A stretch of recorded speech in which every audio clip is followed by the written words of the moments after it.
नमस्कार sir. Cervical पेनमुळे चक्कर येऊ शकते का? हो डॉक्टर अवधूत, सर्वायकल पेनमुळे चक्कर येते किंवा असे आपल्याकडं असंख्य पेशंट मिळतात.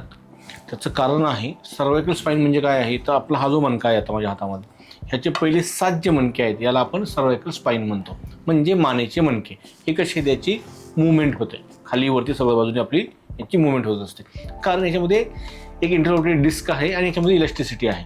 दुसरी गोष्ट अशी कंडिशन आहे की ह्याच्यामध्ये ज्यावेळेला गॅप पडतो किंवा झीज होते काही कारणामुळं, त्यावेळेला ही जी आहे मणक्यामधली इंटरव्हर्टेबल डिस्क आणि ह्याच्या कडेने हे जे गेलेले आहेत हे आहेत नर्व्स.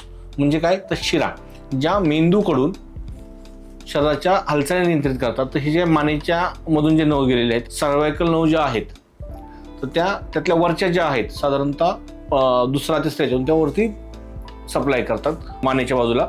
आणि हे जे खालचं जे आहे हे C3 C4 C5 पासून ब्रॅक्युलर न्यूरायटिस म्हणजे हाताच्या हालचाली नियंत्रित करतात.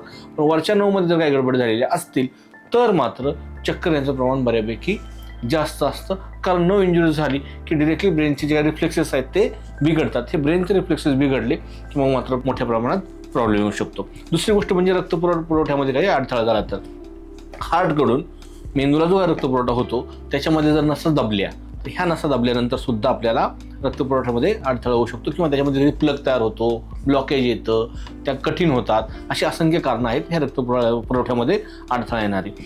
तिसरी गोष्ट आहे मगाशी मी सांगितल्याप्रमाणे नो कॉम्प्रेशन, म्हणजे ही जी काही शिर आहे स्पेसिफिक हे दबतं. हे दबलं की तुमच्या पुढचे सिग्नल सगळे बिघडतात. हे सिग्नल बिघडले की तुम्हाला चक्कर येते.